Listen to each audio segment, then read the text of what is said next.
According to this rubric that I made, the event in Luke says that he goes back to Capernaum, has his final calling of the disciples, and then heals the leper. Means that's what I'm going to put next. Only in Luke now, chapter 5, verses 1 all the way to verse 11. Because verse 12 is when he heals the leper, and it came to pass that he was in a certain city. So sometime in the future he heals the leper. And it came to pass that as the people pressed upon him to hear the word of God, he stood by the lake of Gennesaret, and he saw two ships standing by the lake, but the fishermen were gone out of them. And I'll say it one more time, the reason why this is different from the event in Matthew and Mark is because in Matthew and Mark, they were in their ships, versus here, it clearly says they are not in their ships. He saw the two ships standing by the lake, but the fishermen were gone out of them. And there are other contextual clues to believe these are two different events, but that's probably the biggest one. And he entered into one of the ships, which was Simon's, and he sat down and taught the people out of the ship. Launch out into the deep and let down your nets for a draught. They enclosed a great multitude of fishes, and their net broke. And Simon Peter saw it. He fell down at Jesus' knees, saying, "Depart from me, for I am a sinful man, O Lord. Fear not, from hereafter you shall catch men." And this is the time when they finally do start following Jesus full time. They forsook all and followed him. The end of the Sermon on the Mount is the beginning of chapter 8. When he was come down from the mountain, great multitudes followed him, and behold, there came a leper and worshipped him, and he healed the leper later on. In Luke chapter 5, at the end of his final call of the 4 disciples, verse 12, "And it came to pass, when he was in a certain city, behold, a man full of leprosy, who seeing Jesus fell upon his face and besought him, saying, Lord, if you will, you can make me clean." And then after the Sermon on the Mount, when it says he came down from the mountain, great multitudes follow him, that's when I'll say, "Behold, a man full of leprosy," or I'll combine that with the, "And behold, there came a leper and worshipped him." Now, of course, I have to fix the transition from just before the Sermon on the Mount to the healing of the leper after the Sermon on the Mount in Matthew.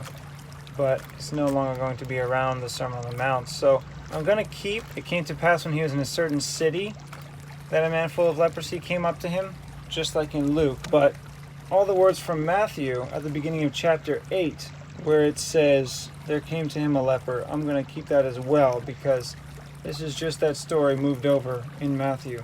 So Matthew just reads, "And behold, there came a leper and worshipped him, saying." So all of that I think is just fine. I'm just going to keep more in line with Luke 5. "It came to pass when he was in a certain city, behold, a man full of leprosy." So this "and" at the beginning of this verse, the "and" is going to be all three. And it came to pass. The "behold" is right there, so just the "and" is going to be moved. "And came to pass," comma, is Matthew and Luke, "and he was in a certain city, behold." And then I'll combine "behold." Matthew continues on, "There came a leper and worshipped him." Luke says, "A man full of leprosy, who, seeing Jesus, fell down on his face and besought him." So that's a lot more information. Not just a leper, a man full of leprosy. So that's what I'll put. A man full of leprosy, who, seeing Jesus, fell on his face and... I think now I'm going to put in "and worshipped him and besought him" from Luke, then from both, saying, "Lord, if you will, you can make me clean. Lord, if you will, you can make me clean." Okay, that's the same. So, but first I'm going to put, in Matthew it says, "and worshipped him." I'll put that first, comma, "and besought him, comma, saying." In Matthew, leper, no comma, "and worshipped him, comma." I'll start with "and worshipped him" without a comma, as if it's part of the same action of falling on his face, because it is. And then I'll have the comma from both now. Yeah, the comma's from both now. Alright, I'll put it from both. Back to Luke. "And besought him," the commas from both. And both have the phrases saying, Lord, if you will, you can make me clean. Matthew saying, Lord, if you will, you can make me clean. Lord, comma, if you will, comma, you can make me clean. You can make me clean. Luke capitalizes the first you, but not the second one. That's weird. All right.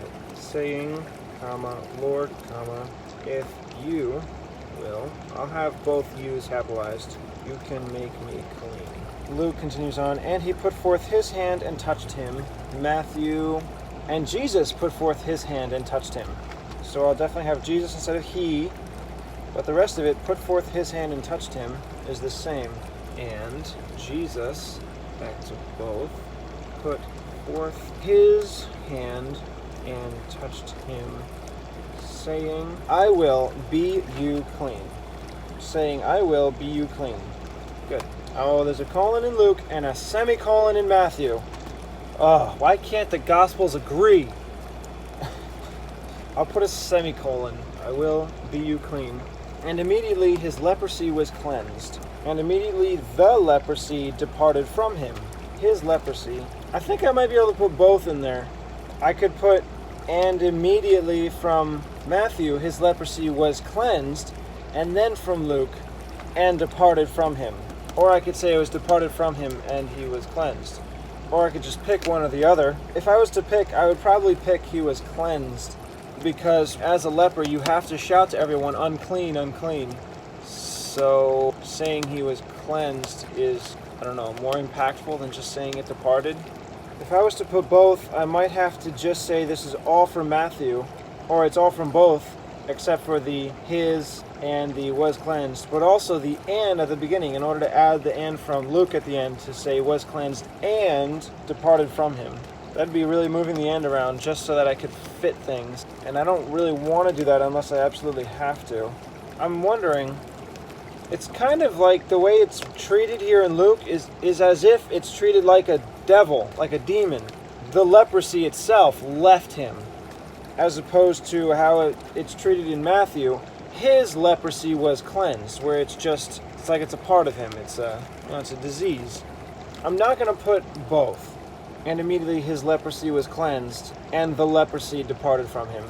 Because Matthew and Mark, they're saying the same thing, just in different words. It's not two different actions. It's not like the leprosy departed from him, and then as a side, he was cleansed. Or he was cleansed, and then also we notice the leprosy departed from him. It's not. It's the same thing. So in that case, I'll just pick one. I think I'll go with cleansed, how it's written in Matthew. I'll put everything as it's written in both.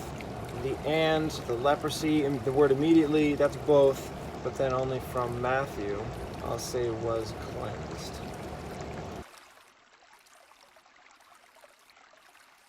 I don't know why, but for some reason when I went through the story of Jesus healing the leper, I only combined the accounts from Matthew and Luke. I guess I just never realized it was in Mark as well. So I'm going to go through it now. And when he was come down from the mountain, great multitudes followed him, and behold, a man full of leprosy. And there came a leper. So and is all three. And there came a leper.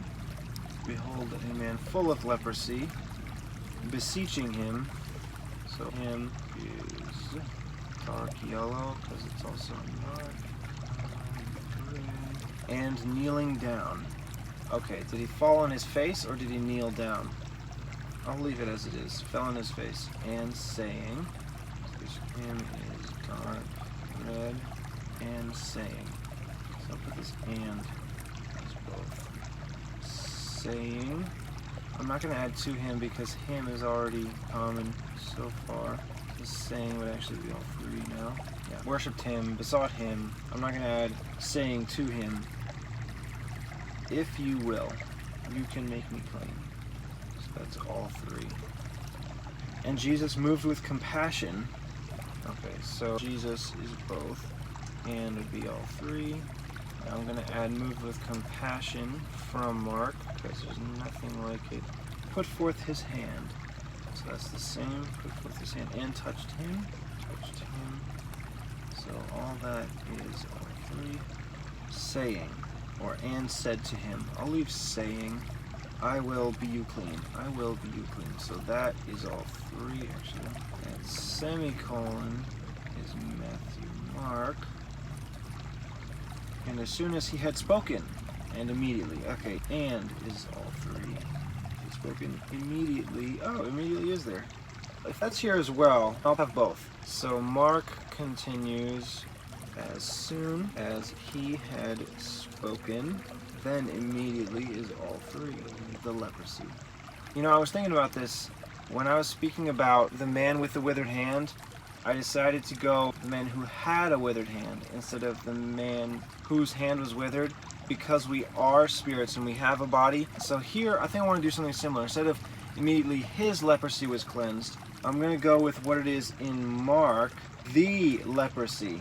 Luke, the leprosy departed from him. So this is Mark and Luke. Instead of his, it'll be the leprosy. That's all three. Was cleansed. That's Matthew. What does Luke have? Leprosy departed from him. Mark, leprosy departed from him, and he was cleansed. So I can add that because that's also Mark. Mark only, and he was cleansed. There. Now I could say just before that, from Mark and Luke departed from him. I am amazed. Many times Mark has the most description. Departed from him, and he was cleansed.